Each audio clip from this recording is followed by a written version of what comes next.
చూపుల ఆంతర్యం అంటే మనం చూసే చూపులు ఎంత బలంగా ఉంటాయో జ్ఞాపకం చేసుకుంటూ ఉన్నాం. మనం చూసే చూపులు అంత బలంగా ఉంటాయా? ఒకసారి మనం ఆలోచన చేద్దాము. మన కంటికి శక్తి ఉందా? మన కంటికి శక్తి ఉందా?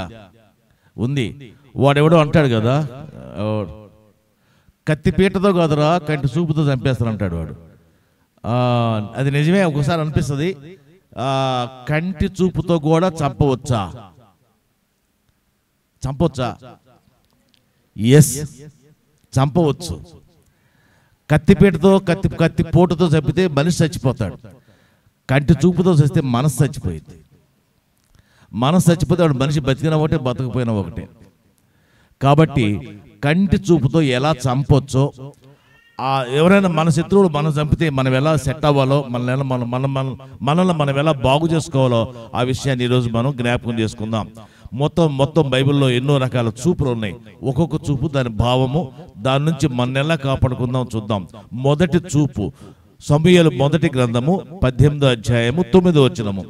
సమూయేలు మొదటి గ్రంథము 18వ అధ్యాయము 9వ వచనం. అక్కడ ఒక చూపు కనిపిస్తుంది.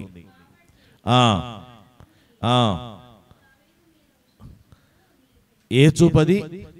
విషపు చూపు, భయంకరమైన విషపు చూపది. ఎందుకు ఈ విషపు చూపు సౌలుకి అంటే, సౌలు దావీదు ఇద్దరు కలిసి యుద్ధం చేస్తే యుద్ధంలో అందరు శత్రువులు ఓడిపోయినప్పుడు ఈ పాటలు పాడేవాళ్ళు కొంతమంది బయటకు వచ్చి సౌలు చంపాడు, దావీదు కూడా చంపాడు శత్రువుల్ని, సౌలు 1000 కొలది చంపాడు, దావీదు 10,000 కొలది చంపాడని చెప్పినందుకు వీడి కోపం వచ్చింది. నేను 1000 చంపింది, దావీదు 10,000 మందిని చంపాడా అని అసూయ పడ్డాడు. ఆ మాట చూద్దాం, అక్కడ ఉంది 8వ వచనంలో. ఆ మాటకు సౌలు ఇంపుగా ఉండనందున అతడు బహుకోపము తెచ్చుకొని, వారు దావీదుకు 10,000 కొలదనియు నాకు 1000 కొలదని స్తుతులు పాడారే, వీడు నా రాజ్యం ఆక్యుపై చేసుకుంటాడేమో, దావీదు నా రాజ్యం ఆక్యుపై చేసుకుంటాడేమో, వీడిని వదిలేస్తే వీడు చాలా శత్రువు అవుతాడేమో అని చెప్పేసి తన దగ్గర పనిచేసే ఒక కుర్రాడి మీద అతను అసూయ అంటే విషపు చూపు చూపాడు. ఇది మనం చూస్తున్నామా? మన దగ్గర పనిచేసేవాళ్ళు మనకన్నా మనకు సలహాలు ఇస్తే మనకి విషపు చూపు వస్తుందా? ఉదాహరణకి ఒక జమీందారు గారు, ఒక పెద్ద ఆవిడ నల్లగా ఉంటది, పని మనిషి తెల్లగా ఉంటది. విషపు చూపు రాదా? వస్తుందా రాదా? సహోదరి జ్ఞాపకం చేసుకోండి, నీ దగ్గర పనిచేసే పని మనిషి నీకన్నా అందంగా ఉంటే నీకు విషపు చూపే. నీకన్నా ఇంగ్లీష్ మాట్లాడితే నీకు విషపు చూపే. ఛీ, దీనికి ఎంత పొగరా, అప్పుడే హిందీ ఇంగ్లీష్ మాట్లాడుతుంది అని నువ్వు నీ దగ్గర పనిచేసే వాళ్ళను నీకన్నా తక్కువగా చూస్తున్నావు. విషపు చూపు కాదా? అటువంటి విషపు చూపులు నీ పక్కన ఉన్న నీ క్లాస్మేట్ నీకన్నా బాగా చదివితే నీ కోపం ఎక్కువ, ఇది మార్కులు కొట్టేస్తుంది. నీకన్నా నీ పక్కన చదువుకున్నవాడు ఒక ఎస్సీ వాడు, ఒక ఎస్టీ వాడు అయితే, నువ్వు బ్రాహ్మణ బిడ్డవైతే అయ్యో వీడు ఎస్సీ వాడికి ఇన్ని మార్కులు వస్తున్నాయే. విషపు చూపు. మన సమాజంలో మనం చూసే చూపుల్లో ఆ విషపు చూపులు ఉన్నాయి. జ్ఞాపకం పెట్టుకోండి. మనం ఎందుకు అభివృద్ధి చెందటం లేదంటే ఆ విషపు చూపులు మన మీద పనిచేస్తున్నాయి కాబట్టి. ఒక మాట మనం జ్ఞాపకం చేసుకుందాం. ఒకవేళ నువ్వు చూస్తున్నావేమో ఈ చూపులు, నీకేమైనా ఈ చూపులు కనిపిస్తున్నాయేమో, నువ్వు చూడవద్దు, చూసేవాళ్ళు వచ్చి తప్పించుకోవడానికి ప్రయత్నం చేయి. రెండవ చూపు చూద్దాం, ఇది ఎలా ఉంటుందో. ఆదికాండము 39వ అధ్యాయం 7వ వచనము. ఆదికాండము 39 7వ వచనము. ఇక్కడ ఒక చూపు ఉంది. తరువాత అతని యజమానుని భార్య యూసుఫు మీద కన్ను వేసి తనతో క్షేణించమని చెప్పాను. చాలు. ఇక్కడ ఒక చూపు, యూసుఫు మీద కన్ను వేసి ఏం చూస్తుందా ఆ చూపు? దాన్ని ఏమంటామంటే వ్యామోహపు చూపు. వ్యామోహపు చూపు, కన్ను వేసింది అంటే మనం ఇక్కడ ఆ అమ్మాయి అబ్బాయి చూసే చూపు కాదు కావాల్సింది. ఇక్కడ వ్యామోహపు చూపు అంటే ఇతరుల ఆస్తి కాజేయటం కోసం మనం చూసే చూపు.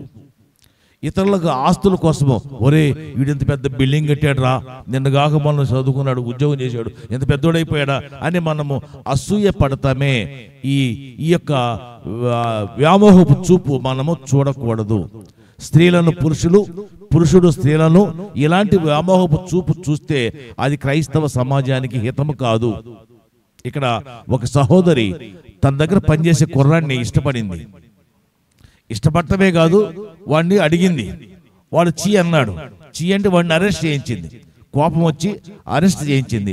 నా మాట కాదంటావా, నీకెంత పొగరు అని భర్తకు చెప్పి, నువ్వు లేనప్పుడు వాడు నా దగ్గరకు వచ్చాడు, నా చేయి పట్టుకున్నాడు అంటే వాడు కోపం వచ్చి, భర్త కోపం వచ్చి అరెస్ట్ చేసి జైల్లో వేయించాడు. సరే, అది మీ అంతా తెలిసిన కథే. ఎందుకు ఈ మాట చెప్తున్నాం అంటే, మొట్టమొదటి మనం చూసింది విషపు చూపు, ఇప్పుడు రెండోది వ్యామోహపు చూపు. ఈ వ్యామోహపు చూపు ద్వారా కూడా మనుషులను మనం దూరం చేసుకుంటున్నాం, మనము మనుషులను దూరం చేసుకుంటున్నాం. మూడవ చూపు చూద్దాం, ఇది ఎట్లా ఉందో చూద్దాం. ఆదికాండమే 37:11. ఇక్కడ చూపుకి వేరే చూపు ఉంది. ఆదికాండము 37:11.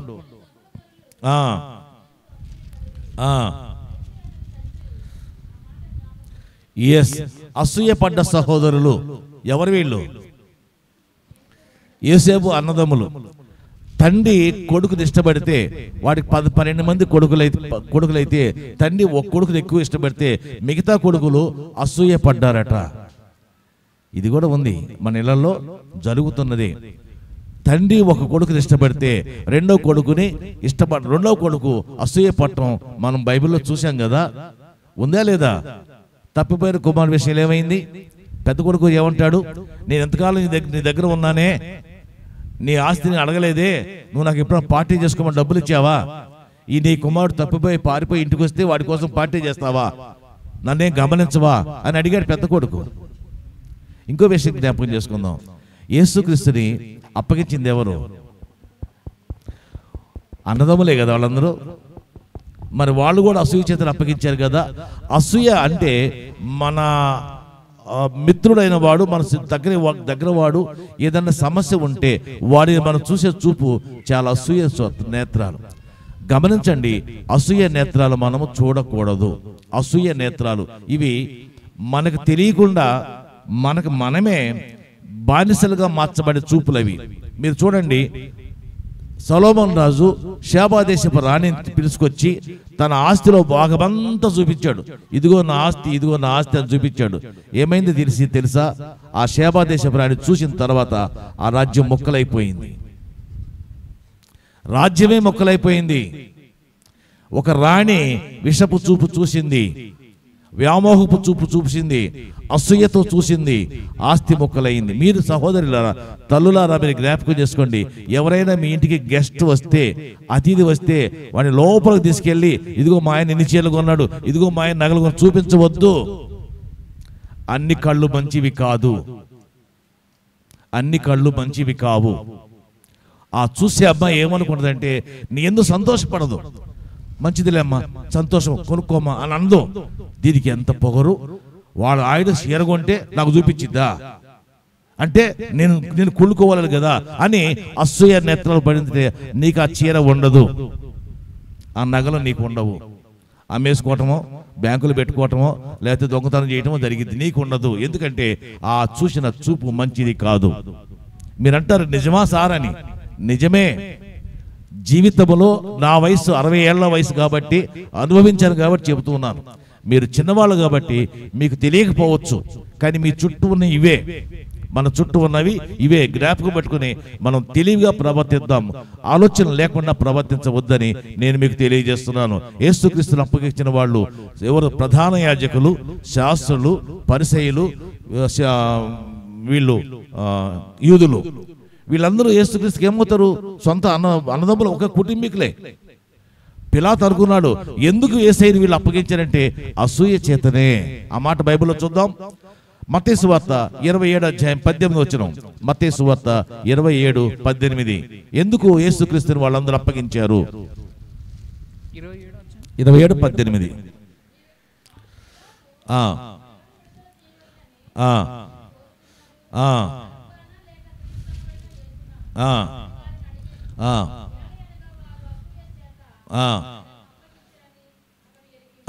అసూయ చేత ఆయనను అప్పగించాలని ఆయనకు తెలుసు, పిలాతుకు తెలిసిపోయింది. ఏమి లేదు, ఇక్కడ నేరం లేదు, దోషం లేదు, పాపం లేదు. ఎందుకు అప్పచెప్పారంటే అసూయ. ఏం అసూయ? ప్రధాన యాజకుడు ఏం చేయాలి? చర్చిలో వాక్యం చెప్పాలి, కానీ ఈయన పోయి వాక్యం చెప్తున్నాడు. శాస్త్రులు ఏం చెప్పాలి? వాక్యం వివరించాలి. ఈయన వివరిస్తున్నాడు అంటే వీళ్ళ కోపం వచ్చింది. మా పనులను ఈయన చేస్తలేదు, ఈయనవుడు రా మా మధ్యలో, మాకు వాళ్ళు ఎటు చేయట్లేదు, ఈయన చేస్తుంటే అసూయపడ్డారు. కాబట్టి సహోదరి సహోదరులారా జ్ఞాపకం చేసుకోండి, అసూయ అనేది ఎట్లా వచ్చిందంటే ఒకరికన్నా నువ్వు తక్కువ ఉంటే ఎక్కువ ఉన్నవాడిని నువ్వు చూస్తావే చూపు, అది అసూయ నేత్రం. ఈ అసూయ నేత్రం నీకు ఉండకూడదు. ఎవరైనా నిన్ను చూస్తే కూడా నువ్వు ఓచుకోకూడదు, తప్పుకోకూడదు. అసలు నువ్వు ఆ తేడా గమనించగలవా? కళ్ళల్లో తేడా గమనించగలవా సహోదరి? నీకు ఒకసారి ఒక మాట చెప్పాను, నేను ఒకసారి చెప్పాను, ఏ వ్యక్తితో కూడా కళ్ళల్లో కళ్ళు పెట్టి చూడొద్దు అని చెప్పే కదా ఒకసారి. ఏ వ్యక్తితో కూడా, ఈవెన్ నీ భార్య నీ భర్తతో కూడా కళ్ళల్లో కళ్ళు పెట్టి చూడవద్దు. మరి సినిమాలో కళ్ళల్లో కళ్ళు పెట్టి చూస్తున్నారు, అది వ్యామోహం, అది మోహం, అది మోసం. ఉదాహరణకి రోడ్డు మీద విగ్రహాలు ఉంటాయి వేరే దేవుళ్ళవి, నువ్వు కళ్ళలో కళ్ళు పెట్టి చూడు, ఇంటికి వస్తాయి దేవతలు నీతో పాటు. మీ మేనేజర్ మీ బాస్ ఉంటాడు, వాడు కళ్ళలో కళ్ళు పెట్టి చూడు, నీకు ప్రమోషన్ ఉండదు, డిస్మిస్ చేస్తాడు వాడు. కళ్ళల్లో కళ్ళు పెట్టి చూస్తే డేంజర్. ఎప్పుడు కూడా ఎవరితో కూడా చూడొద్దు, అది మంచిది కాదు. అవతల వాళ్ళ కళ్ళు ఎలా ఉన్నాయో నీకు తెలియదు, నువ్వు మాత్రం నాదేముందిలే, నువ్వు ఫ్రెష్గా ఉండొచ్చు, నువ్వు పవిత్రంగా ఉండొచ్చు, నువ్వు మంచిదాని అయ్యి ఉండొచ్చు, కానీ అవతల వాడు మంచివాడు కానప్పుడు ఆ ప్రభావం నీలోకి వస్తుందని నేను మీకు తెలియజేస్తున్నాను. కాబట్టి అసూయ నేత్రాలు యేసుక్రీస్తును చంపాయి. యేసుక్రీస్తు చచ్చిపోవడం కారణము, చంపేయడానికి కారణము, ప్రధాన కారణము అసూయ. రెండవ కారణం ఇంకొక చూపు ఉంది, అది కీర్తనల గ్రంథము 68 అధ్యాయం 16 వచనము. మరొక చూపు చూద్దాం. కీర్తనలు 68:16.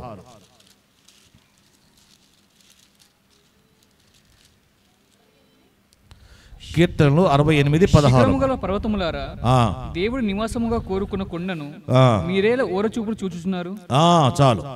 శిఖరములు గల పర్వతములారా దేవుని నివాసముగా కోరుకున్న కొండను మీరేలా ఓరచూపులు చూస్తాం. ఓరచూపు అంటే అర్థం ఏంటి? అంటే మనిషి ఎలాగ ఉంటాడు, కళ్ళు మాత్రం ఎలా ఉంటాయి. మనిషి ఎలాగ ఉంటాడు, కళ్ళు మాత్రం ఎలా ఉంటాయి. సినిమా యాక్టర్ చేసే పనులన్నీ అవే. మీరు చూడండి, ఏ హీరోయిన్ అయినా, ఏ డాన్సర్ అయినా తను నర్తించేటప్పుడు, తను నటించేటప్పుడు స్ట్రైట్ ఎలా ఉంటుంది, కళ్ళు మాత్రం ఎలా ఉంటాయి.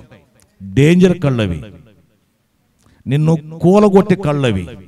అవి ఓరచూపులు అంటారు. దాన్ని ఏమంటారు? ఓరచూపులు అంటారు.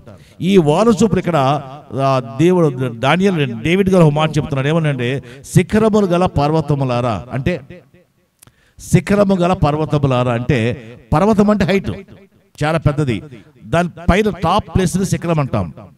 టాప్ ప్లేస్ ని శిఖరం అంటాం. అంటే ఈ పర్వతం చాలా హైట్ గా ఉంది, దానిపైన శిఖరం కూడా ఉంది. ఆ శిఖరాలు ఏం చేస్తున్నాయంటే దేవుని నివాసముగా కోరుకున్న కొండ పట్ల ఓరచూపులు చూస్తున్నాయి. దేవుడు ఒక కొండను చూసుకున్నాడు, ఈ కొండ మీద నేను ఉంటాను అనుకున్నాడు. ఆ కొండ పట్ల అవి ఆ ఏది శిఖరము గల పర్వతములు ఓరచూపులు చూస్తున్నాయి. అబ్బా నీకెంత పొగరా, దేవుడు నేను ఎన్నుకున్నాడా అని. ఒక చిన్న పాస్టర్ వాక్యం చెబితే పెద్ద పాస్టర్ తట్టుకోలేడు. వీడు నాకు చెప్పొచ్చేత్తవాడా, అది ఓరవలేనితనం, అది ఓరవలేనితనం. అత్తయ్యకి కోడలు ఏమైనా సలహా ఇస్తే చెప్పొచ్చేవాళ్ళు చాలా రోజుకో, నేనంతా నువ్వెంత, నా వయసు అంతా నీ వయసు అంత, ఓర్చుకోదు. కోడలు చెప్తే అత్త విన ఎప్పుడు విందు. ఏ ఇంటిలోనైనా అదే గొడవ, ఏ ఇంటిలోనైనా గొడవ. అత్త చెప్పిన మాట కోడలు ఎప్పుడూ వినదు, కోడలు చెప్పిన మాట అత్త వినదు. ఎందుకు? నాకు చెప్పేంతదా. కోడలు ఏమనుకుంటుంది, నేను అత్తకన్నా బాగా చదువుకున్నాను అందగత్తిని, నా మాట వినాలనుకుంటుంది. అత్త ఏమనుకుంటుంది, ఇది నిన్నగా మనం పుట్టింది, ఇది నాకు చెప్పిద్దా అనుకుంటుంది.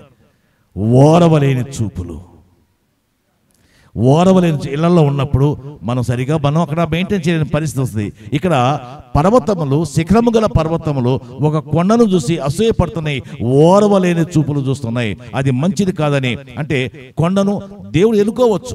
కొంతమంది చిన్న చిన్న పిల్లలను దేవుడు ఎన్నుకుంటాడు, మంచి మంచి వాక్యాలు చెప్పిస్తుంటాడు. అంత మాత్రాన పెద్ద పెద్ద వాళ్ళు అసూయ పడటానికి ఏమాత్రం కూడా అవకాశం పడకూడదు. సరే, ఇంకొక చూపు చూద్దాం. చాలా ఉన్నాయి, టైం చాలు, మనకి ముగించుకుందాం. పరమగీతములు 4:9. పరమగీతములు 4:9.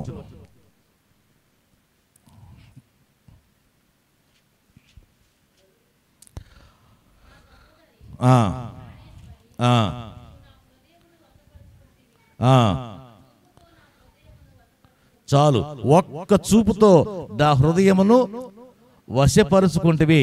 దీన్ని ఏమంటారు? వశీకరణ చూపు. ఉంది ఇది పల్లెటూళ్ళలో ఇప్పటికీ ఉంది, పట్టణాల్లో కూడా ఉంది. వశీకరణం చూపు అంటే ఆ పెద్దవాళ్ళు ముసలివాళ్ళు అంటుంటారు, ఈ మందు పెట్టవే మీ ఆయనకి, నీ మాట వింటాడు. మందు పెడితే మాట వింటాడట. నిజమే, కానీ మందులో మహత్తు లేదు, ఇచ్చే చేతిలో చూసే కంటిలో ఉంటుంది.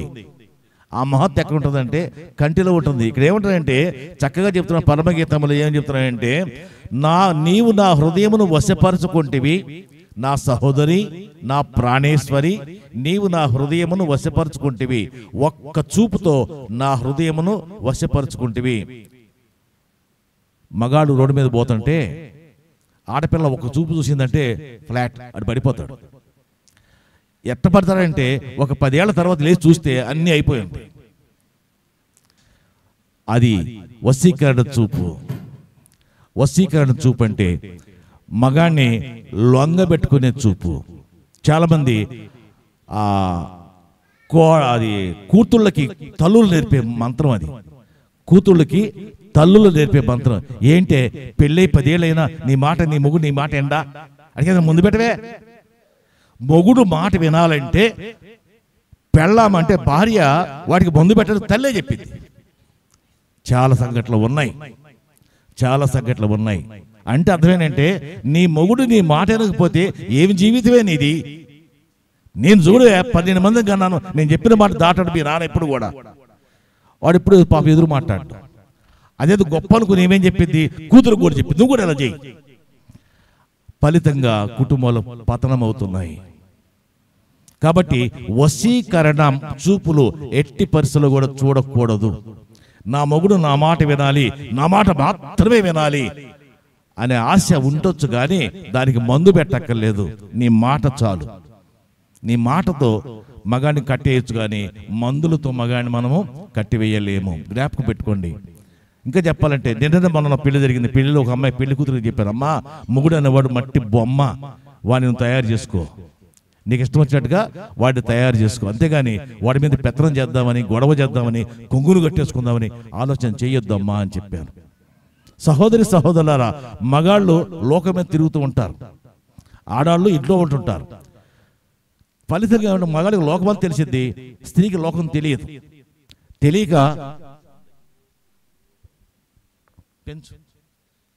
తెలియక వీళ్ళు ఏం చేస్తుంటారంటే, నా మగుడు నా మాట ఎంటలేదు, ఇంకేదైనా వైపు చూస్తున్నాడేమో, అటుపోయాడు ఇటుపోయాడు, ఏమైందో లోకమంతా. అంటే నీ భర్త మీద నీకే డౌట్. వీడేం చేస్తున్నాడు, టైం 9 అయింది 10 అయింది, ఇంకా రాలేదు. ఫలితము మగాడు ఏదో తప్పు చేస్తున్నాడు కాదు, వాడు ఎక్కడో లేట్ పనిలో ఉంటాడు. నువ్వు దాన్ని అర్థం చేసుకోవటం ఉండాలి ఆ విషయం. అందుకనే వశీకరణ మంత్రాలు ప్రయోగించవద్దని తెలియజేస్తున్నాను. చాలా మంది ఈ మధ్య కాలంలో ఒక 2 గర్ల్స్ ఫోన్ చేసి, అంకుల్ మాకు దెయ్యాలు వస్తున్నాయి ఫోన్ చేశారు. మీకు ఎట్లా వచ్చినాయో దెయ్యాలంటే, మేము టెస్ట్ చేసాం అంకుల్, దెయ్యాలు ఉండలేవు అని, దెయ్యం ఎస్ అని చెప్పింది అన్నారు. ఇదేదో గేమ్ ఉంది కదా, దెయ్యాల గేమ్ ఉంది కదా, వాళ్ళు ఆడారట. దాన్ని ఏమంటారు, స్పిరిట్ గేమ్ అట. నైట్ టైం 1 గంటకి ఆట ఆడితే ఎస్ అని చెప్పిందంట, దయ్యం చెప్పిందంట. అంకుల్ భయం వేస్తుందని ప్రార్థన చేస్తాను. 1 గంటకి ఫోన్ చేసి నేను ప్రేయర్ చేసినప్పుడు మానేసి పడుకున్నారు అందరూ. స్పిరిట్తో గేమ్ ఆడవద్దు, స్పిరిట్స్తో గేమ్స్ ఆడవద్దు. ఎందుకంటే అవి నీకన్నా బలమైనవి. అవునా కదా? స్పిరిట్స్ నీకన్నా బలమైనవి కావా? మరి నువ్వు ఎప్పుడు బలంగా ఉంటావు? స్పిరిట్ని గెలిచే శక్తి నీకు ఎప్పుడు వచ్చింది? నీలో యేసయ్య ఉంటేనే. నీలో యేసయ్య లేకపోతే నువ్వు వాటికన్నా బలహీనురాలవు. అవి నేను ఈజీగా ఆక్యుపై చేసుకుంటే దీనినే వశీకరణ చూపు అంటారు. కాబట్టి దయ్యాల జోలికి వెళ్ళొద్దు. స్త్రీలలో చాలా మంది దయ్యాలు ఉంటారు, లేడీస్లోనూ చాలా మంది దయ్యాలు ఉంటారు, వాళ్ళ జోలికి కూడా వెళ్ళొద్దు. సరే, ఇంకో నేత్రం చూద్దాం. పరమగీతం అయిపోయింది, ఇంకో చూద్దాం. యెషయా గ్రంథము 10వ అధ్యాయం 12వ వచనం. యెషయా 10:12.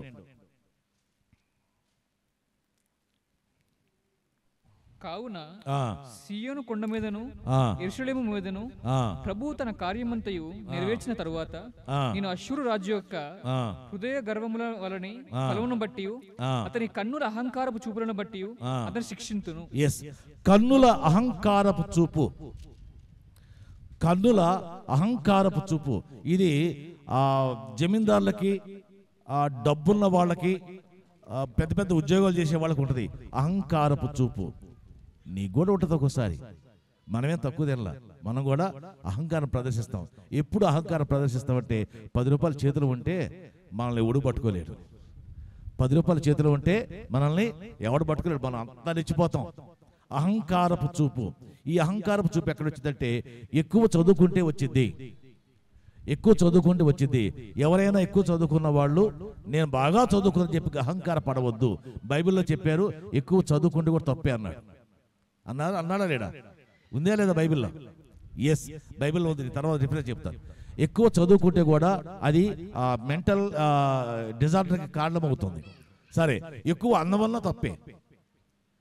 అందం ఉంటే అద్దం వదిలిపెట్ట బయటకు రాదు, అక్కడే కూర్చుంటుంది. ఎంతసేపు కూర్చుంటుందో తెలియదు. ఆ తల దువ్విది మేకప్లు అంటది, లిప్స్టిక్ అంటది. అద్దం పాడైపోవటమే, అద్దం పగిలిపోయింది తప్ప ఏం బయటకు రాదు. అంటే అందమన్నా తప్పే, డబ్బున్నా తప్పే, చదువున్నా తప్పే, ఆస్తి ఉన్నా తప్పే. ఇవన్నీ కూడా ఏమవుతాయంటే మనిషికి అహంకారాన్ని తెచ్చిపెడతాయి, అహంకారాన్ని తెచ్చిపెడతాయి. మీకు తెలుసు కదా ఆ పాండవులు కౌరవుల కథలో ఒక అమ్మాయిని అబ్బాయికి ఇచ్చి పెళ్లి చేద్దాం అనుకుంటారు. ఈలోపు పాండవులు రాజ్యం కోల్పోతారు. అందుకని ఆమె కూతురు ఇవ్వాలంటది. శశిరేఖ పరిణయం. ఫలితంగా ఏమవుతుంది అంటే డబ్బును చూసి పిల్లల్ని పెళ్లికిస్తాం. ఒకవేళ మీరు కూడా మీ అమ్మాయిని ఒక అబ్బాయికి ఇద్దాం అనుకుంటాడు. వాడు ఈరోజు బాగా ఉంటాడు, రేపు 10 సంవత్సరాల తర్వాత డబ్బులని కోల్పోయి ముసలోడు అయిపోతాడు, పేదోడు అయిపోతాడు. ఇస్తావా? ఆ మాట మీద నిలబడతావా? నిలబడాలి. పెళ్ళి అంటే మనం ఒక మాట ఇచ్చిన తర్వాత మాట మీద నిలబడాలి. వాడికి డబ్బు ఉందా లేదా, ఆస్తి ఉందా లేదా అని అది ముందు, అది మాట ఇచ్చే ముందు నిర్ణయించుకోవాలి. మాట ఇచ్చిన తర్వాత వెనక్కి పోకూడదని మనవి చేస్తూ ఉన్నాను. అహంకారపు చూపు, ఎవరిని పట్టించుకొని చూపు, అది అహంకారం అంటే. దానికి ఇంకో మాట ఉంది, దాని ఏమంటే ఎవడైతే నాకే, ఒక టైటిల్ ఉంది, ఒక సినిమా టైటిల్ ఏదో ఉంది, ఎవడైతే నాకే. దీన్ని అహంకారం చూపంటాం. అంటే నువ్వు ప్రవర్తించే ప్రవర్తన ఇతరులను అహంకారం మార్గంలో నడిపిస్తుంది, నిన్ను కూడా అహంకార మార్గంలో నడిపిస్తుంది. అది కూడా మనకి అంత మంచిది కాదు. ఇంకో చూపం చూద్దాం. యెషయా గ్రంథమే 3వ అధ్యాయం 16వ వచనం. యెషయా గ్రంథమే 3వ అధ్యాయం 16వ వచనం.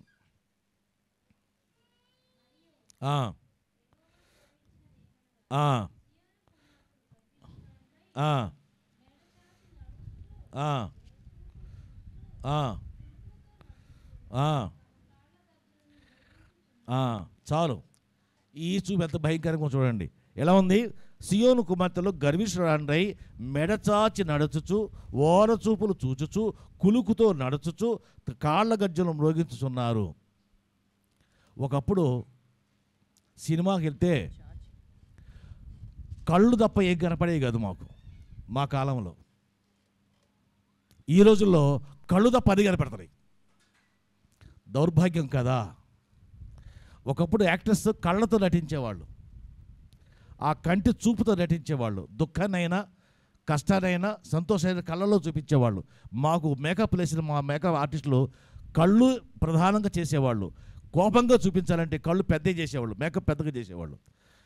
ఏడుపుతో చూపించాలంటే కళ్ళు చిన్నవి చేసేవాళ్ళు. అంటే ఆర్టిస్టు నీ కంటిని ఎలా మారిస్తే ఆ సీన్ అలా ఉండాలని అర్థం. మరి ఆ పాతకాలపు నటీనటులు కళ్ళతో నటించేవాళ్ళు, ఒంటితో వాళ్ళకి సంబంధం ఉండేది కాదు. కానీ ఈ రోజుల్లో పూర్తి వ్యతిరేకం. కాబట్టి నీ హావభావాలు కనపడాలంటే కళ్ళే ప్రధానం. హావభావాలు కనపడాలంటే, నీ ఫీలింగ్స్ కనపడాలంటే కళ్ళే ప్రధానము. ఒకటి ఉంది కదా, ఒక సామెత ఉంది కదా, mind is the face is the index of mind. Face is the index of mind. నీ లోపల ఏముందో అది నీ కళ్ళల్లో చూడొచ్చు. నీ లోపల ఏముందో నీ కళ్ళల్లో చూడొచ్చు. అది చూస్తున్నామో మనము? మీరు గమనించండి, నీ లోపల ఏముందో అది నీ కళ్ళల్లో నేను చూడవచ్చు. కాబట్టి face is the index of, అంటే నీ మనసులో ఏముందో కళ్ళలో చూడొచ్చు. ఈ ఫేస్లో కూడా నాలుక, ముక్కు, చెవులు కంటే ప్రధానమైనవి కళ్ళు. నయనం ప్రధానం, అన్ని రంగాల్లో నయనం చాలా ప్రధానమైంది. ఈ ప్రధానమైన కంటితో నువ్వు కోపాన్ని చూపించవచ్చు, దుఃఖాన్ని చూపించవచ్చు, ఏడుపును చూపించవచ్చు, ప్రేమను చూపించవచ్చు, లాలన చూపించవచ్చు, పాలన చూపించవచ్చు, ఇంకా ఎన్ని రసాలు ఉన్నాయో అన్ని రసాలు చూపించవచ్చు ఈ కళ్ళతోనే. ఎన్ని రసాలు ఉన్నాయి? నవరసాలు, 9 రసాలు ఉన్నాయి. కామెడీ కూడా ఉంది కళ్ళలోనే. నీ కళ్ళతో నువ్వు కామెడీ 7 రకాల రసాలు చూపించవచ్చు, కానీ మనము కళ్ళను వాడుకోవట్లా. కానీ ఈ రోజుల్లో స్త్రీలు, అంటే సినిమాల్లో నటించే స్త్రీలు కూడా కళ్ళను వాడుకోవట్లా. వాళ్ళు కళ్ళను బాడీని నమ్ముకుంటే తప్ప కళ్ళను నమ్ముకోవట్లా. ఒకప్పుడైతే కళ్ళతోనే నటించేవాళ్ళు. ఇక్కడ ఎలాంటి చూపులు చూస్తున్నారో చూడండి. వీళ్ళు యెషయా 3:16లో ఉంది. ఆ చూపు ఎలా ఉంది చూడండి. సియోను కుమార్తెలు గర్విష్ఠులండి, మెడచాచి. మెడచాచి అంటే అమ్మ పొడవ చేసి, అంటే నా మెడ పొడవ అయిపోయింది కావాలంటే. అంటే మనిషిని ఎక్కడే ఉంటాను, తలకాయ చుట్టూ తిరుగుతూ ఉంటుంది, తలకాయ చుట్టూ తిరుగుతూ ఉంటుంది. ఎందుకంటే మెడ చాచి అంటే ఏమైందో ఏమైందో ఏమైందో అని మనం అడుగుతుంటామే. ఎవరైనా లేడీస్ ఇద్దరు కూర్చుంటే మూడో లేడీ గురించి మాట్లాడుకుంటాం. ఏమైంది దానికి, మెడ ఎంత దూరం వచ్చిద్దో, అవునా అట్లాగా, అరే నాకు తెలియదే. మెడ చాచడం అనేది అన్నమాట. అంటే అవసరం లేని విషయాల మీద ఇంట్రెస్ట్ చూపిస్తామే, దాన్ని మెడ చాచడం అంటారు. ఇంకోటి ఏంటంటే ఓరచూపులు. ఇందాక చెప్పాను మీకు, ఓరచూపులు అంటే బాడీ మాత్రం ఒక పక్కన ఉంటుంది, కళ్ళు మాత్రం ఇంకో పక్కన ఉంటాయి. మూడవది కులుగుతో నడక. కులుగుతో నడక ఇంకా చెప్పాలంటే అసలు ఈ రోజుల్లో గర్ల్స్కి అది తెలియదు. మా రోజుల్లో గర్ల్స్ ఎలా ఉండేవాళ్ళంటే ఒక కులుగుతో బాగానే పడేసేవాళ్ళు, ఒక కులికే. మీరు గమనించండి, పాతకాలపు టచ్ మీకు వస్తే గ్రామాల్లో చూడండి ఇంకా ఉంటే, లంగా ఓణి వేసుకొని పొడవోటి జడేసుకుని ఆ జడకు లాస్ట్లో జడ కూర్చుని అంటారు, అది వేసుకుని గిరగిర తిప్పి ఇట్లా అంటారు, అంతే వాడు పడిపోతారు ఫ్లాట్. ఇప్పుడు లేవవి జడగంటలు ఉన్నాయి. అప్పుడు మేము చూసాం. ఇప్పుడు అసలు జడ ఎంతకన్నా ఎక్కువ రావట్లేదు కదా, కట్ చేస్తున్నారు కదా. జడ పెంచాలి, దానికి జడగంటలు కట్టాలి, దాంతో ఒక ఊపితే అవతల ఫ్లాట్ అయిపోతాడు. అది మనకు తెలియదు. మనం దాన్ని ఫ్యాషన్ అనుకుంటాం, జడ కట్ చేస్తాం. సహోదరు పిల్లలారా, జడ కట్ చేయకండి, పెంచండి, పెంచితే మంచిది. ఓకే, ఇక్కడ అవన్నీ కూడా ఈ ఇష్టం లేని పనులు చేసే పనులు అనమాట. చెప్తున్నాడు, సియోను కుమార్తెలు గర్విష్ఠులండి, అంటే దేవుని బిడ్డలు గర్వపోతులు ఏమంటున్నారంటే మెడచాచి ఓరచూపు చూసి కులుగుతో నడిచి కాళ్ళ గజ్జను మోగిస్తున్నారు. కాళ్ళ గజ్జను మోగించడం అంటే పట్టీలకి మొవ్వలు పెడతారు, పెట్టి ఒకసారి కొడితే నేను వచ్చినట్టు, 2 సార్లు కొడితే పిలిచినట్టు, 3 సార్లు కొడితే మా ఇంటి మగాళ్ళు లేడని చెప్పినట్టు కాళ్ళ గజ్జల ద్వారా సంజ్ఞలు చేస్తున్నారు జనాలు ఈ రోజుల్లో. ఈ రోజులు కదా, ఆ రోజుల్లో చేసేవాడు. కానీ ఆ రోజుల్లో అది కళ, ఆర్టిస్టిక్గా చేసేవాళ్ళు. ఈ రోజుల్లో అది లేదు, ఇది లేదు. వీళ్ళకి అంటే ఈరోజు పిల్లలకి శృంగారం తెలియదు, దాన్ని పోషించడం తెలియదు, కేవలము బాడీ అంగాంగ ప్రదర్శన తప్ప ఇంకొకటి లేదు. అది క్రైస్తవ జీవితానికి ఏమాత్రం పడదు. అందుకే సినిమాలు చూడొద్దు అంటుంటాం. మీరు కొంతమంది అంటారు, ఏముంది సినిమాల్లో, మంచి కూడా ఉంది, చెడ్డ కూడా ఉంది, చూడొచ్చు కదా.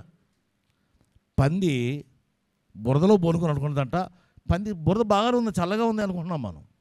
అది బురద తెలియట్లా. ఆ బాడీకి బురద స్మెల్ వచ్చింది, ఆ పంది ఎక్కడికి పోయినా స్మెల్ అలాగే ఉంటుంది.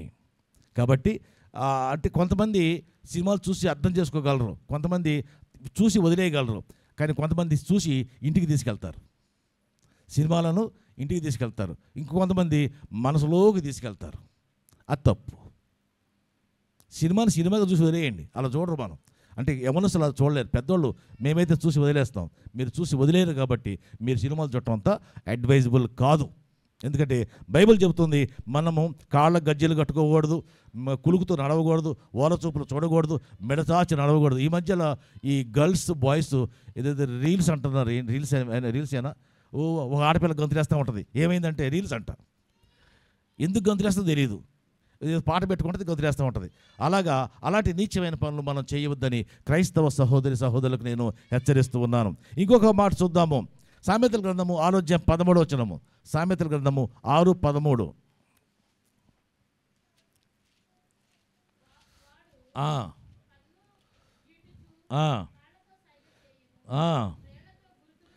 వీడు మగాడు మంచి తక్కువ, ఆ మగాడు కూడా గట్టుడే. వీడేం చేస్తాడు?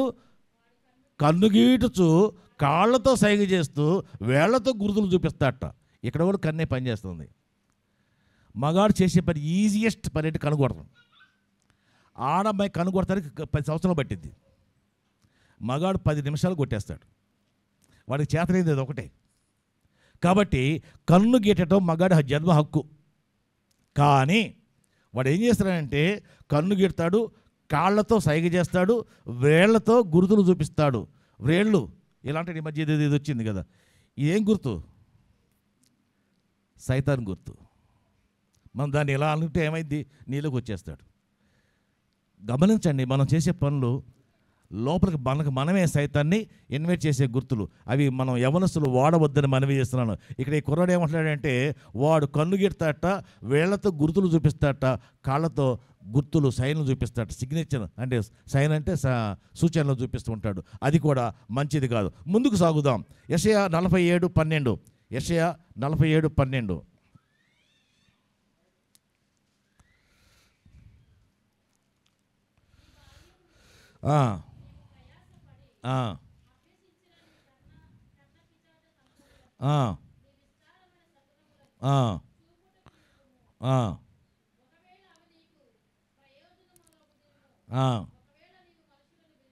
చాలమ్మా. నీ కన్న పిశాచ తంత్రములు, విస్తారమైన శకునములు. కన్న పిశాచ తంత్రములు అంటే ఏంటివి? Black magic. కన్న పిశాచ తంత్రం అంటే బ్లాక్ మ్యాజిక్. ఇంకా చెప్పాలంటే దాన్ని తెలుగు కాస్మోరా, ఇంకేంటవి, ఇంకేదాని పేర్లు ఉన్నాయి. 2-3 పేర్లు చెప్పండి. కాస్మోరా, లంకిణి. లంకిణి పిశాచాల పేర్లు అవి. శాకిని, ఢాకిని, ఇవన్నీ పిశాచాల పేర్లు. కాస్మోరా ప్రయోగం, మంత్ర ప్రయోగం. మనిషిని ఇక్కడ పెట్టి ఇక్కడ మనం మంత్రం సమాధులు కూర్చొని పూజ చేస్తే ఎక్కడో ఉన్న మనిషికి ఎఫెక్ట్ అయ్యిద్ది. నిజమా? దేవుడు సైతానికి అంత పవర్ ఇచ్చాడా? అది సైతాను తెలుసు మనకి. సైతాను ఈ కాస్మోరా పవర్, ఈ పూజల్లో సమాధుల్లో పూజలు చేయడం అనేది మనకు నచ్చదు. కానీ అది నిజమవుతుంది, అది ఖాయమవుతుంది. మరి చాలామంది చచ్చిపోతున్నారు. అలాగే చాలామంది బక్కచిక్కిపోతున్నారు. చాలామంది నశించిపోతున్నారు. అలాగే నీరసించి చచ్చిపోతున్నారు. అంటే చంపే అధికారము సైతానికి ఉందా? ఒక సైతాన్ ఒక క్షుద్రశక్తి కలిగిన వాడు, మంత్రాలు చేసేవాడు, ఆ సమాధుల్లో కూర్చొని సమాధి మీద కూర్చొని ఒక బొమ్మ చేసి బొమ్మ మీద సూదులు గుచ్చుతుంటే ఎక్కడ గుచ్చుతున్నాడో అక్కడ ఇంట్లో పడుకున్న వాడికి ఎందుకు నొప్పి కలుగుతుంది? ఏమవుతుంది? ఇది ఉందా? ఒక మాట చెప్తారు, దేవుడు ఉన్నాడా? దయ్యం కూడా ఉంటుంది. దేవుడు ఉన్నాడంటే ఇప్పుడు నువ్వు ఆ దయ్యం నీ జోలికి రాకుండా ఉండాలంటే ఏం చేయాలి? దేవుడిని తెచ్చుకోవాలి. దేవుడిని తెచ్చుకోకుండా ఉంటే దయ్యాల ప్రభావం ఎక్కువ ఉంటుంది. గమనించండి, దేవుడిని తెచ్చుకోకుండా ఉంటే దయ్యాల ప్రభావం ఎక్కువ ఉంటుంది. ఎవడైతే దయ్యాలతో బాధపడుతున్నాడో వాళ్ళు దేవుడు లేడని అర్థము. నాకు ఒకసారి ఒక సహోదరి 4 గంటలకు తెల్లవారు 4 గంటలకు ఫోన్ చేసి, అయ్యగారు నాకైతే నిద్ర పట్టలేదు, ప్రార్థన చేయండి అంది. నాకు అర్థమైంది. ఆ ఉద్దేశం ఏంటంటే దయ్యం పట్టుకుందయ్యా, ఈ దయ్యాన్ని వదిలించండి అయ్యా. నేనేమన్నా ఫోన్ చేసి నిజమేనమ్మా దయ్యం ఉందంటే ఏమైంది? నాకు తెలిసినా నేనేం చేస్తానంటే అసలు దయ్యమే లేదమ్మా, నువ్వు బాగా ఉన్నావు, ఆరోగ్యంగా ఉన్నావు, నీకు సమస్య లేదు, రాత్రి నువ్వు ప్రార్థన చేసుకోవాలంతే, ప్రార్థన చేసుకోమా అన్న. అవునయ్యా అంటే ఇప్పుడు చేసుకు పడుకో అన్న. చేసుకు పడుకుంటే గొడవ ఉండదు అప్పుడు. సో ప్రార్థన లేకపోతే దయ్యాల దాడి ఎక్కువ. మీరు గమనించండి, ఏ ఇంట్లో ప్రార్థన ఉండదో ఆ ఇంట్లో దయ్యాలు ఎక్కువ ఉంటాయి. ఏ ఇంట్లో ప్రార్థన ఉండదో ఆ ఇంట్లో దయ్యాల గోల ఎక్కువ ఉంటుంది. నీ పక్కింటి వాడు కూడా నీ మీద గొడవ చేస్తుంటాడు ఎప్పుడు నువ్వు ప్రార్థన చేసుకోకపోతే. కాబట్టి సహోదరులారా, ఎవరింట్లో ప్రార్థన ఉండదో వాటిలో దుష్టశక్తుల ప్రభావం ఎక్కువ, ఈ దురాత్మ ప్రభావం ఎక్కువ, ఈ చేతబడులు, ఈ మంత్ర ప్రయోగాలు, చిల్లంగితనాలు ఇవన్నీ కూడా చాలా ఎక్కువ. అవి ఉండకూడదంటే మనం చేయాల్సింది ప్రార్థన. ప్రార్థన లేని జీవితాలు అలాగే ఉంటాయి. బైబిల్లో ఉంది, మంత్రశక్తుల గురించి బైబిల్లో ఉంది. బైబిల్లో లేని సబ్జెక్ట్ లేదు సహోదరి సహోదరుడు, అన్నీ ఉన్నాయి బైబిల్లో. నేనే ఆశ్చర్యపోయా ఇన్ని చూపులు ఉన్నాయా అని బైబిల్లో. ఇంకొక చూపు గురించి చూద్దాం. యోబు 13:18, 13:8. యోబు గ్రంథము 13:8. యోబు గ్రంథము 13వ అధ్యాయం 8వ వచనం. 13:8.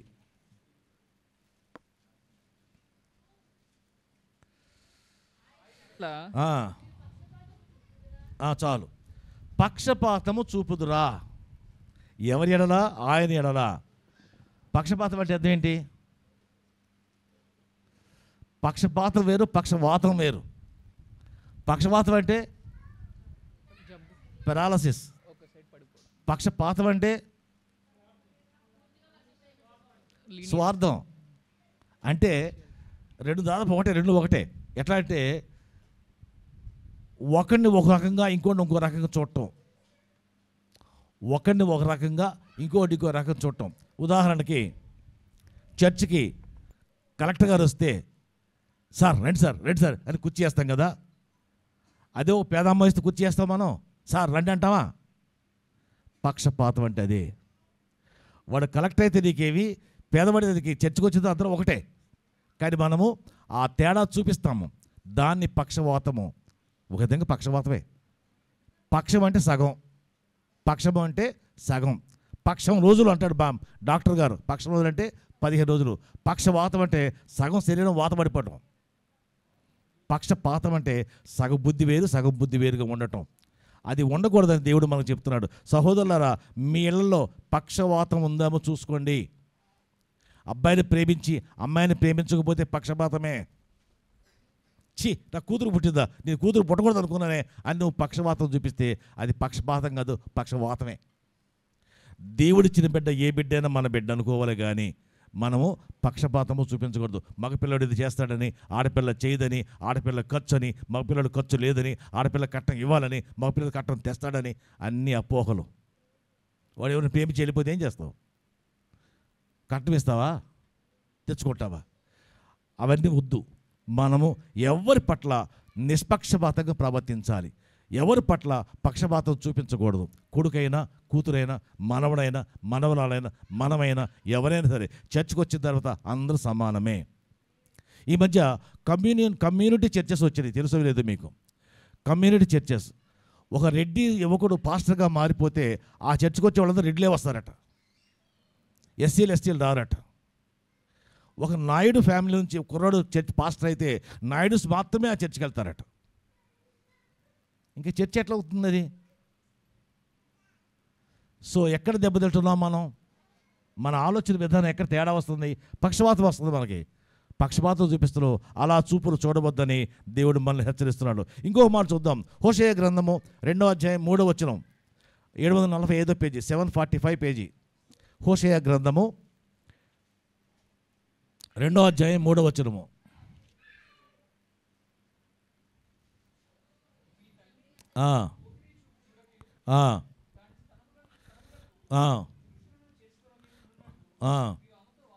చాలు.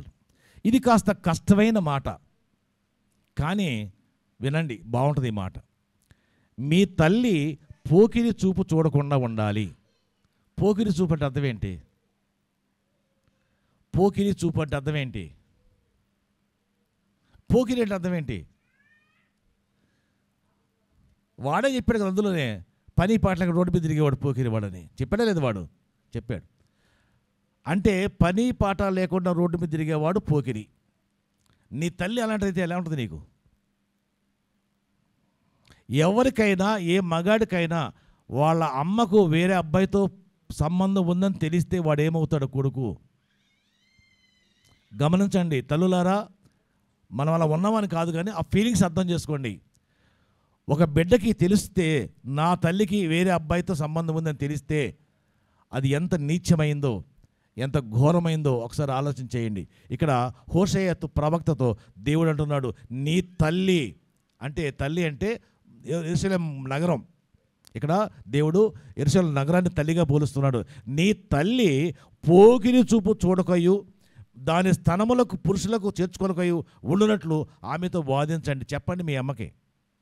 అమ్మా జాగ్రత్త, పోకిరి చూపులు చూడొద్దు. బిడ్డకి బిడ్డ తల్లికి చెప్తాడు ఆ మాట. ఏ బిడ్డ అయినా తల్లికి ఆ మాట చెప్పగలడా? ఏడుస్తాడు తప్ప. ఇక్కడ అంటున్నాడు, బిడ్డలారా చెప్పండి మీ తల్లికి, మీ తల్లి పోకిరి చూపులు చూస్తుంది. ఇంకేమంటున్నాడు, అది నాకు భార్య కాదు, నేను దానికి పెనిమిటిని గాను. ఎంత కోపం వచ్చిందో దేవుడికి. అది నాకు భార్య కాదు, నేను దానికి మొగుడిని కాదు.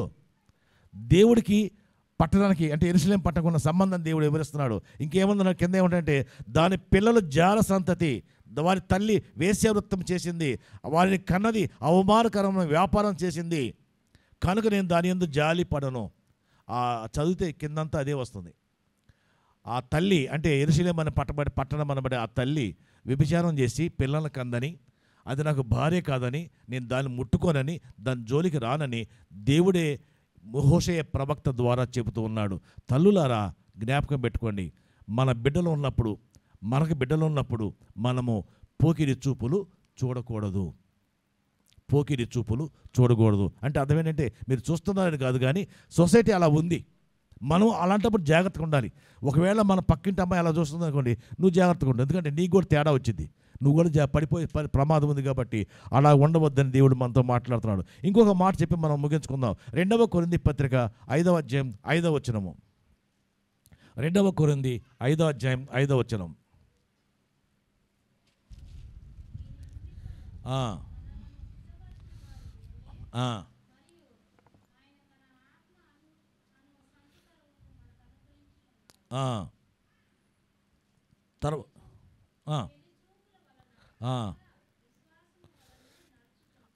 వెలిచూపు వలన కాక, ఇక్కడ ఇంకో చూపు ఉంది. ఏం చూపు అది? వెలిచూపు. చర్చికి వచ్చిన తర్వాత బాప్తిజం తీసుకోకపోతే తీసుకున్నవాడు తీసుకోని వాడిని వెలిచూపు చూస్తారట. అవునా? బాప్తిజం తీసుకున్నవాడు తీసుకోని వాడిని వెలిచూపు చూస్తారట. నిజమే. కాస్త పొగరు, నేను బాప్టిజం తీసుకున్నాను, నేను దేవుని బిడ్డను, నువ్వు బాప్టిజం తీసుకోలేదు, నువ్వు దేవుని బిడ్డ కాదు, పోరా అని తోసేయటం ఈ రోజుల్లో మన సంఘం లేదు, కానీ చాలా సంఘాల్లో ఉంది. సున్నతి తీసుకోలేదని దావీదుకి ఎంత కోపం వచ్చింది తెలుసా? ఎవరి మీద? పెద్ద జైగాంటిక్ పర్సనాలిటీ ఉన్నాడు కదా, ఎవడాడు పేరేంటి? గొల్లియాతును. ఏమన్నాడు దావీదు? వీడి విలువెంత, వీడు సున్నతి తీసుకోలేదు సార్, నేను వాడిని గెలుస్తానన్నాడు. అంటే సున్నతి తీసుకోకపోతే గెలవచ్చా అంటే తక్కువ చూపు. అవతల వాళ్ళు మనకన్నా తక్కువ అని ఆనాడే దావీదు గమనించాడు, అలాగే గెలిచాడు. ఇప్పుడు ఆ చూపు మనకొద్దు. ఇక్కడ మనం ఏం చేయాలంటే, ఎవరిని కూడా తక్కువ చూపు, వెలిచూపు చూడొద్దు, వెలివేయవద్దు, ఎవరిని కూడా వెలివేయవద్దు. అంబేద్కర్ వెలివేయబడ్డాడు కదా, చదువుల్లో స్కూల్లో బాగా చదవడం వల్ల వెలివేయబడి గెంటి వేయబడ్డాడు. కానీ ఇప్పుడు ఏమయ్యాడు? అంబేద్కర్ ఏమయ్యాడు? దేశానికి నేత అయ్యాడు. ఆయన రాసిన పుస్తకము ఇండియన్ కాన్స్టిట్యూషన్ ఈరోజు ప్రతివాడి చేతిలో ఉండాల్సిన గ్రంథం అయిపోయింది. ప్రతివాడు దాన్ని చదువుతున్నాడు. ఇప్పుడు సనాతన ధర్మం గురించి మాట్లాడుకుంటే అది ఏది నిజమో ఏది అబద్ధమో తెలియాలంటే అంబేద్కర్ కాన్స్టిట్యూషన్ చదవాల్సిన పరిస్థితి ఏర్పడింది ఇప్పుడు. కారణము వెలివేయబడ్డాడు కాబట్టి ఆ కోపములో, ఆ దుఃఖములో రాసిన పుస్తకం అది కాన్స్టిట్యూషన్, ఇండియన్ కాన్స్టిట్యూషన్. చాలా విలువైనది అది. కాబట్టి అది మనం మెయింటైన్ చేసుకోవాలంటే ఎవరిని మనం వెలివేయకూడదు. నీ అబ్బాయి వేరే అమ్మాయిని ప్రేమించి తెచ్చుకున్నాడు అనుకోండి, అంటే అర్థం ఏంటంటే, మీ అబ్బాయి ఒక బ్రాహ్మణ కొడుకు అయితే వాడు ఒక లేడీ అమ్మాయిని, ఒక ఎస్సీ అమ్మాయిని తెచ్చుకున్నాడు అనుకోండి, నువ్వు వాడిని ఏం చేస్తావు? ఛీ పోరా గాడిద, నా ఆస్తిలో చిల్లిగా వివరం. వాడు అంటాడు, నువ్వు అక్కల, నీ చిల్లిగా ఒక్కల పోరా అంటాడు వాడు కూడా. ఎవరిని వెళ్ళేస్తున్నారు ఇక్కడ? తండ్రి కొడుకుని వేలేస్తున్నాడు, కొడుకు తండ్రిని వేలేస్తున్నాడు. వెలివేయటాలు వద్దయ్యా. క్రైస్తవ కుటుంబాలలో వెలివేయబట్టం వద్దు. నీ భార్య నీ మాట వినకపోయినా, నీ భర్త నీ మాట వినకపోయినా, నీ బిడ్డలు నీ మాట వినకపోయినా వెలివేయవద్దు. వాళ్ళ కోసం ప్రార్థన చేయి, వాళ్ళ కోసం ప్రార్థన చేయి. నీ బిడ్డ నీ మాట వినలేదు, అయ్యా ప్రార్థన చేయి, ప్రభువా నా బిడ్డను మార్చయ్యా. నీ భర్త నీ మాట వింటలేదు, ప్రభువా నా భర్తను మార్చయ్యా. నీ భార్య నీ మాట వింటలేదు, ప్రభువా నా భార్యను మార్చయ్యా అని ప్రార్థన చేయాలి. అంతే తప్ప వాళ్ళను నీ మనసులో వెలివేయవద్దు. వెలివేస్తే తీర్పు తెచ్చినట్లు లెక్క, అంతే కదా. నువ్వు తీర్పు తెచ్చి నీకు అధికారం నీకు ఎక్కడ ఉంది? చచ్చినోడా, సైతానోడా, నువ్వు స్వర్గానికి రావురా, నువ్వు నరకానికే పోతావురా అంటాం కదా, అంటావా లేదా? అది తీర్పే కదా. అంటే నువ్వు తీర్పు తీరుస్తున్నావా నరకానికి పోతావని? No, you should not. నువ్వు ఎవరికి తీర్పు తీర్చకూడదు. వాడి కోసం ప్రార్థన చేయి. నీ మాట వింటలే కదా, ప్రార్థన చేయి.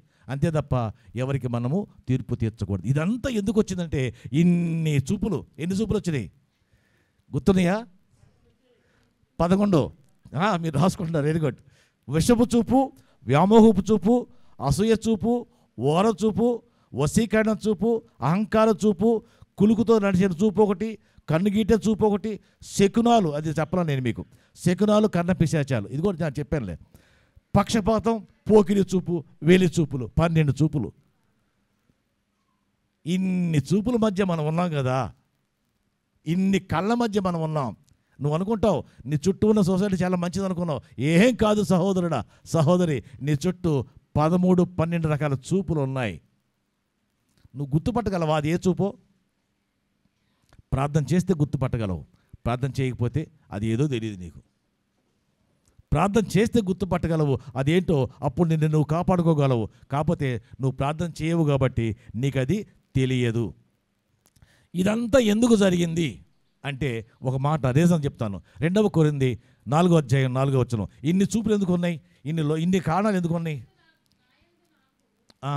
2 కొరింథీ 4:4.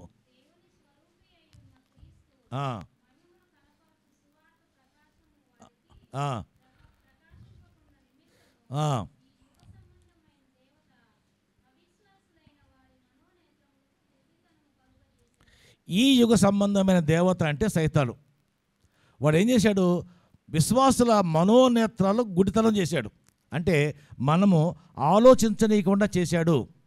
మీరు గమనించండి, సీరియళ్ళు, ఈ రీల్స్, ఈ సినిమాలు, ఇవన్నీ నిన్ను ఆలోచింపనీయవు. వాడేదో డైరెక్టర్ ఒక ఆశగా వాడికి ఒక ఊహ వచ్చింది. ఆ ఊహ సినిమా తీసి నీ మీద పడేస్తాడు. నువ్వు చూసి ఆహా ఇలాగా అనుకుంటా తప్ప నువ్వు ఆలోచన చేయవు. అదే సబ్జెక్ట్ నీకు ఇచ్చి నిన్ను డైరెక్ట్ చేసి నువ్వే సినిమా తీయమంటే నువ్వు బాగా తీస్తావు. వాడికన్నా బాగా తీస్తావు. వాడికన్నా బాగా దిగల కెపాసిటీ నీకు ఉంది. దేవునికి వరం ఇచ్చాడు. నువ్వు ఆలోచన చేయవు కదా. కాబట్టి ఏమవుతుంది? వాడు తీసిందే గొప్ప అవుతుంది. ఒక మాట చెబుతాను. అడవిలో సింహాలు గర్జించకపోతే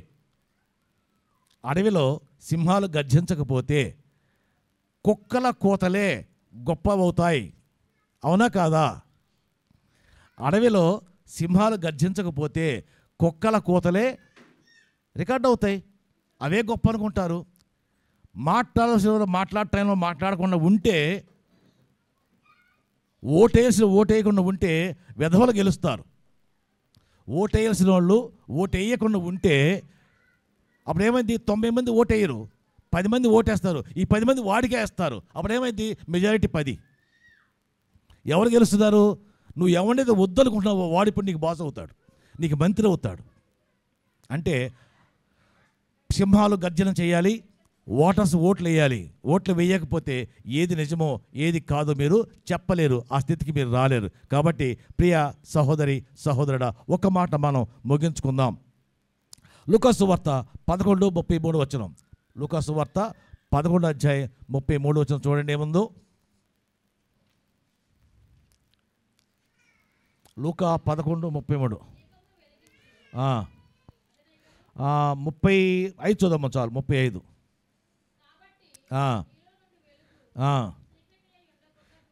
చాలు.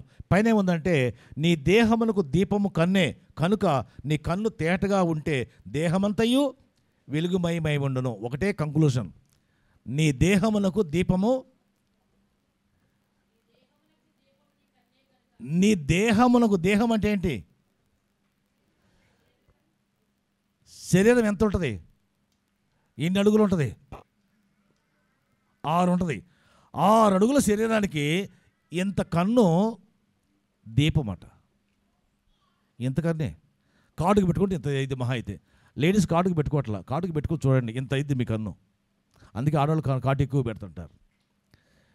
నీ దేహానికి 6 అడుగుల దేహానికి ఇంత కన్ను దీపమయ్యిద్ది. ఆ దీపము ఏమవుతుంది తర్వాత? ఎస్, నీ కన్ను తేటగా ఉంటే నీ దేహం అంతా కూడా వెలుగుమయమై ఉంటుంది.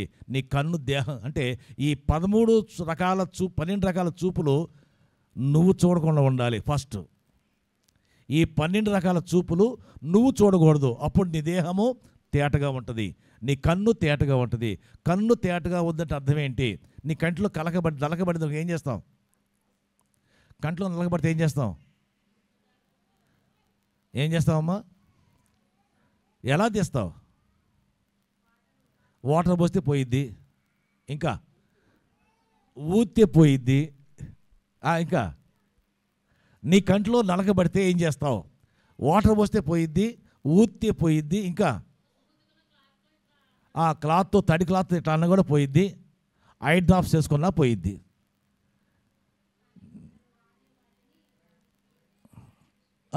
రాసేస్తారు, అది ఇంకా లోపలికి పోయిద్ది. కానీ నీ దేహానికి దీపం అయితే ఆ దీపం తగ్గిపోతే నువ్వేం చేయాలంటే ఒక్కటే చేయాలి. ఏంటది? ప్రార్థన. నీ దేహం, నీ కన్ను తేటగా ఉండాలంటే, నీ దేహం వెలుగుమై ఉండాలంటే ఒకటే చేయాలి. ఏంటది? ప్రార్థన. ప్రార్థన లేని జీవితాలు చీకటమయంతో ఉంటాయి. నేను గమనించండి. నేను ఈ మధ్య ఒక సహోదరి కుటుంబాన్ని అడిగా, అమ్మ ప్రార్థన చేసుకుంటానమ్మా. చేసుకుంటాం అంకుల్ అని చెప్పింది, ధైర్యంగా చెప్పింది. నిజమే, ప్రార్థన చేసుకున్న వాళ్ళు ధైర్యంగా చెప్తారు, అంకుల్ మీకు ప్రార్థన చేసుకుంటున్నామని. చేసుకున్న వాళ్ళు చేసుకుంటున్నామండి. ఎంత అబద్ధమో కదా. చేసుకుంటున్నామండి. ఎప్పుడు చేసుకుంటామంటే ఆయన ఉన్నప్పుడు చేసుకుంటున్నామండి. ఆయన రాకపోతే పిల్లలు ఉంటారు కదండి, పిల్లలు రాకపోతే ప్రార్థన మానేయటానికి మొగుడు కారణంగా రాదు, ప్రార్థన మానేయటానికి పిల్లలు కారణంగా రాదు, ప్రార్థన మానేయటానికి పెళ్ళాం సమస్య కారాదు. ఎన్ని ఉన్నా లేకపోయినా ప్రార్థన మాత్రం తప్పదు. యోబుకి ప్రార్థన చేశాడు, ఏమైంది యోబుకి? పెళ్ళాం ఉందా ప్రార్థన చేసినప్పుడు? లేదు. మొగుడు ఉన్నాడా అక్కడ? లేడు. పిల్లలు ఉన్నారా? లేరు. ప్రార్థన ఉంది. మొగుడు ఉన్నా లేకపోయినా, పెళ్ళాం ఉన్నా లేకపోయినా, పిల్లలు ఉన్నా లేకపోయినా ఒకటి ఉండాలి. ఏంటది? ప్రార్థన. ప్రార్థన ఉంటే అవన్నీ వచ్చినాయి లేదు, తిరిగి మళ్ళీ డబల్ వచ్చినాయి. మనం ఏమనుకుంటాం, ఎవరు లేరు కదా ప్రార్థన కూడా ఆపేస్తాం. నో, ఎవరు ఉన్నా లేకపోయినా నువ్వు ప్రార్థన చేయి, అన్నీ సమకూడతాయి. ఇట్టి మాటలు దేవుడు మన వెనుకడిలో ఆశీర్వదించి కాపాడి రక్షించును గాక. ప్రార్థన చేసుకుందాం. కొద్ది నిమిషాలు ప్రియ సహోదరి సహోదరుడా, ఇన్ని రకాల చూపులు నువ్వు చూసావు కదా. వెలుచూపులు, వంకర చూపులు, ఓర చూపులు, విషపు చూపులు, ఈ ఆశలన్నీ కూడా నేత్రాశలే. ఈ ఆశలన్నీ కూడా దేవుడు కల్పించినవి కాదు, మానవుడు కల్పించుకున్నవే. తద్వారా నీ జీవితాన్ని బాగు చేసుకుంటున్నావా, చెడగొట్టుకుంటున్నావా? ప్రార్థన ఉంటే ఈ ఎన్ని చూపులన్నీ నిన్నేం చేయలేవు. కానీ ప్రార్థన లేకపోతే అన్నీ నీ మీద దాడి చేస్తాయి. ఎక్కడున్నావు సహోదరి? ప్రార్థన చేసుకుంటున్నావా? ఎక్కడున్నావు సహోదరుడా? నీ ఇంట్లో ప్రార్థన ఉందా? ప్రార్థన లేకపోతే ఇవన్నీ మీ జీవితాలకు ప్రవేశిస్తాయి, మీకు తెలియకుండా మీ మీద దాడి చేస్తాయి. జ్ఞాపకం పెట్టుకోండి. ప్రార్థన చేసుకుందాం. పరిశుద్ధుడు అయిన తండ్రి, కృపగలిగిన ప్రభువా, మీకు వందనాలు. మీ కృపా బాహుళ్యతలను బట్టి మీకు వందనాలు. మీరిచ్చిన గొప్ప తలవును బట్టి, మీరిచ్చిన ఆసక్తిని బట్టి వందనాలు. మీ కృపా బాహుళ్యతలతో బిడ్డలను కాపాడినందుకు, మంచి మాటలు మాకు చెప్పినందుకు వందనములు. 12 రకాల చూపులు మాకు చూపించినందుకు వందనములు. తద్వారా ఆ చూపు నుంచి మేము ఎలా విడుదల పొందాలో, ఎలా బయటపడాలో మాకు నేర్పినందుకు వందనములు.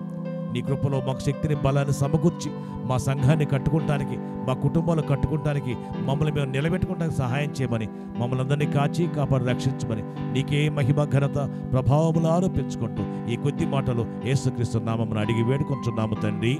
ఆమేన్.